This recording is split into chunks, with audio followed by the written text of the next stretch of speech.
So let's continue now and run our application.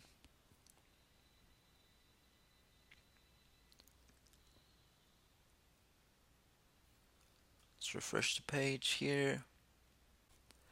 And the last thing we want to do is we want to be able to edit the remote, right? So let's go ahead and do that. For that, we will need to, let's close everything here, go to the remote component and make this to take us to the path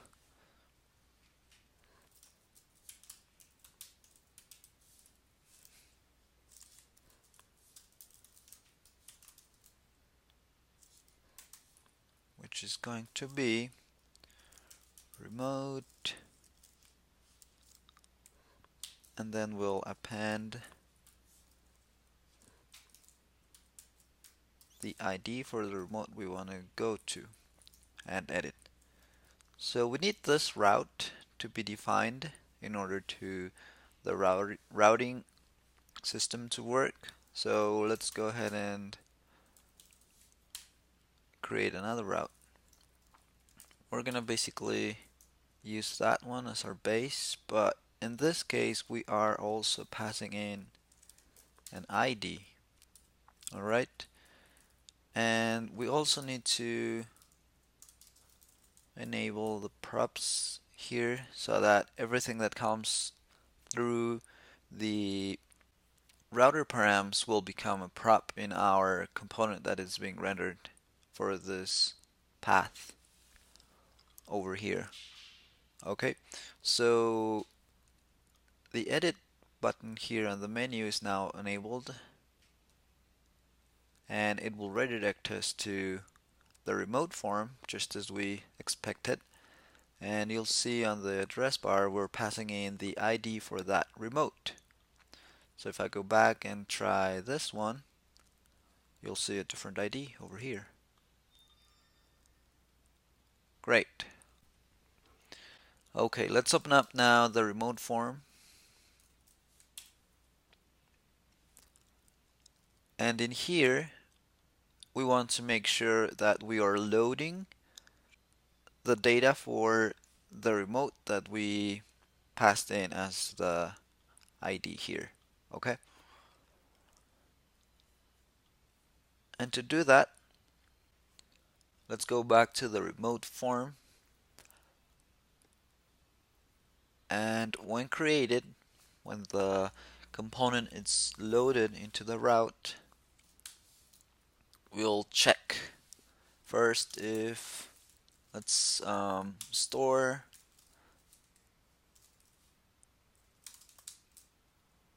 this is gonna be the route params ID. If this exists, means that we were redirecting to this form by clicking that edit menu there, menu option. So if we were redirected here, then the remote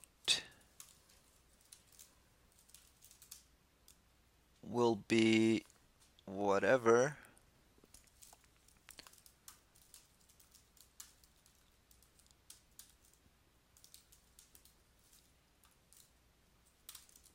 the remote we are getting from the store is. So we need to define this getter, because you can see here on the browser's console that we don't have a remote getter defined, but that's good. So we need to go ahead and create that getter now. Let's open up the store and create another getter here.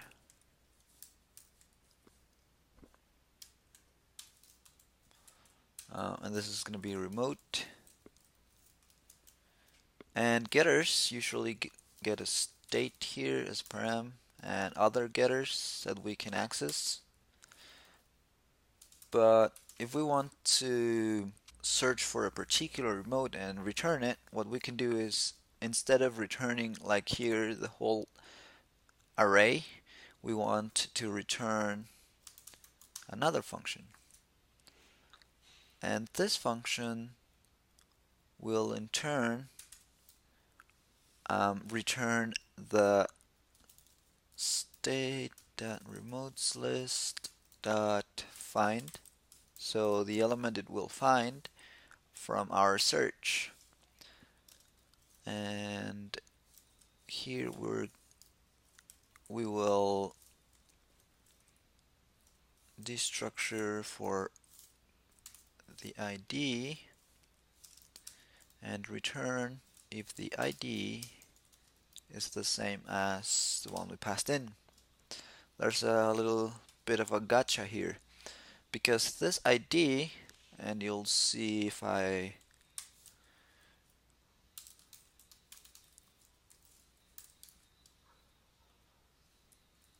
and in this case we need to return because it's not the only statement, and we need to enclose that in curly's. Okay, so let's see what that does now. We'll go ahead and try to edit this, but then it won't find anything, because let's make it a little bit clearer from here, and let's print out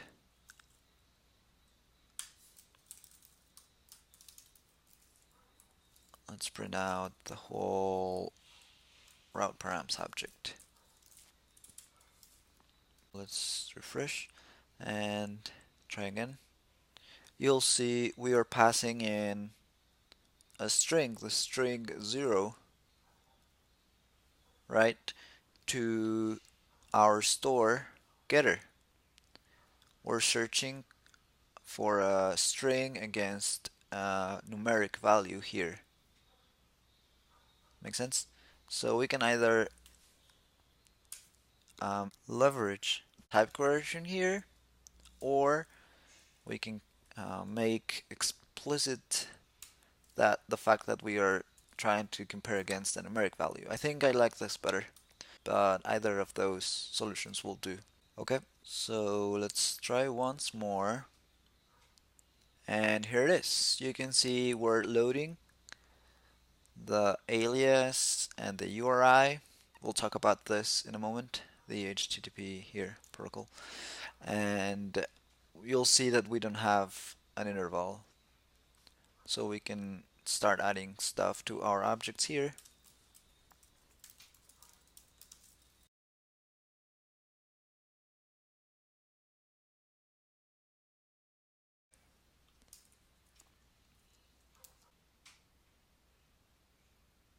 Okay, so now we have values.